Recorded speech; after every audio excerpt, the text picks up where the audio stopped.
welcome to High Compression Garage for another episode of Training with a Twist.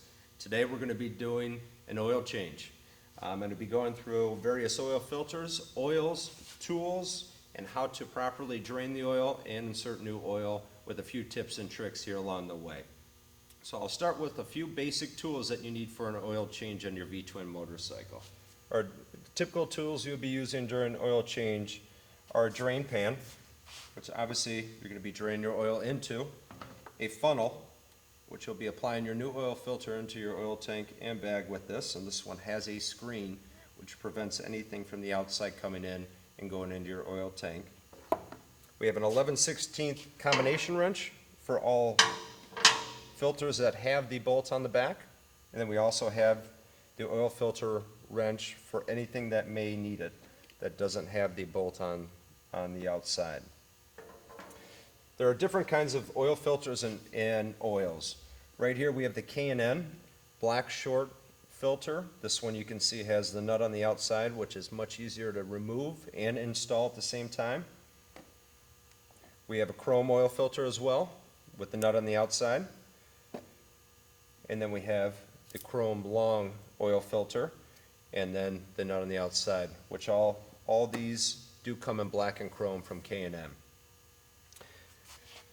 So the Bel-Ray synthetic oil, this is typically used for higher mileage bikes that have been broken in already and ready to go on the road for another 10,000 miles. This is the mineral-based 20W50 oil. This is a great oil to use on breaking in your first motorcycle. Right off the bat, make sure you use a 20W50 weight oil. This is the Bel-Ray semi-synthetic oil. This is typically used after your first break-in period and on mid-range mileage bikes as well. Oil has four functions. It seals, it lubricates, it cleans, and it cools. Those are the four functions of your oil. And the viscosities within your oil range as well. So ensure that you look at your owner's manual for all Harley-Davidson models and custom applications. The go-to is always a mineral or semi-synthetic based. So now I'm going to go through the process of doing a correct oil change. Regardless if you're working on a custom bike, a V-twin of some sort, or a Harley-Davidson, I'll show you where to locate your oil plugs. First, you want to ensure that you do run your bike for about 5 minutes to get the oil warmed. And what that causes is it to become a little thinner, easier to drain, everything's warm. So when drain your oil, be careful because you'll find some components on there that are hot, like your exhaust. On this bike specifically, our drain plug is located on the left side. Harley models, on the other hand, are typically under your bike right here, and they are in various spots, so do refer to your owner's manual for that. And if you can't find it, just follow your oil line directly from there, which is typically a 3/4 oil line. So on this bike, what I'll do is I'll show you where the oil plug is. To properly undo your drain plug, make sure, number one, you put your oil pan directly under the drain plug. Like I mentioned, this one is right here. First thing we want to do is crack the drain plug loose.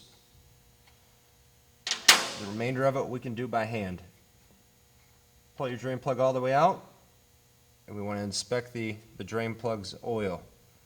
As you can see on this one, we can feel the metal debris in there, so that does mean this bike has been worn a little bit. And then also the Teflon tape on the outside that was previously installed needs to be removed as well. After removing your oil plug, you'll see that there may be some metal debris on the top. That means that is a magnetic oil plug. A lot of newer Harley-Davidson models come standard in stock like that right out of the gates. So what you want to ensure is that you take all Teflon tape, if there was some on there, off, and also clean that metal debris. That's a clear indication that something is going on internally, and there are some metal components wearing down at that point. To reinsert new Teflon tape, torque it down to spec, and you're good to go. After draining all your oil out, you want to move up to your oil filter and take that off. Fortunately, we have a K&N chrome oil filter here with the nut on the bottom. We'll take our 11/16 wrench, crack that loose, place the drain pan under it, and allow all the fluid to run out. All right, when we're removing our oil filter, first thing we want to do is place our drain pan under the oil filter. Secondly, this one has the nut on the bottom of the oil filter. So we will place our socket directly under there and crack it loose.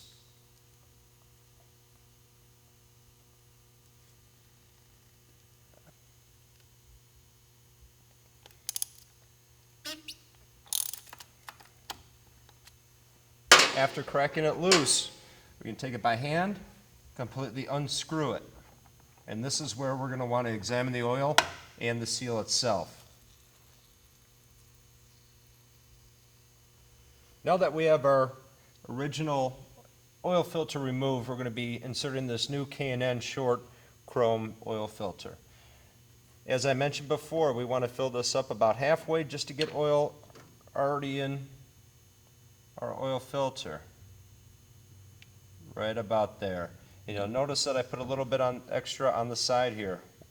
What I recommend doing is taking a dab of it and placing it around the seal right here. And what that will help it do is perform a better seal. Now installing it, easy as it is. Put it directly on there. Make sure you're not cross-threading those. Screw it on as tight as you can by hand. And then another quarter turn with your tool.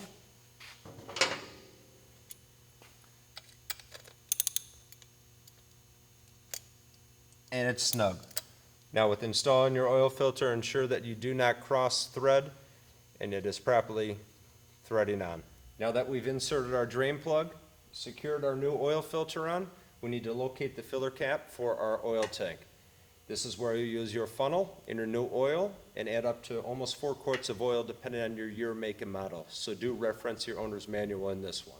Thanks for watching Training with the Twist. Check out some of our more segments on our YouTube channel.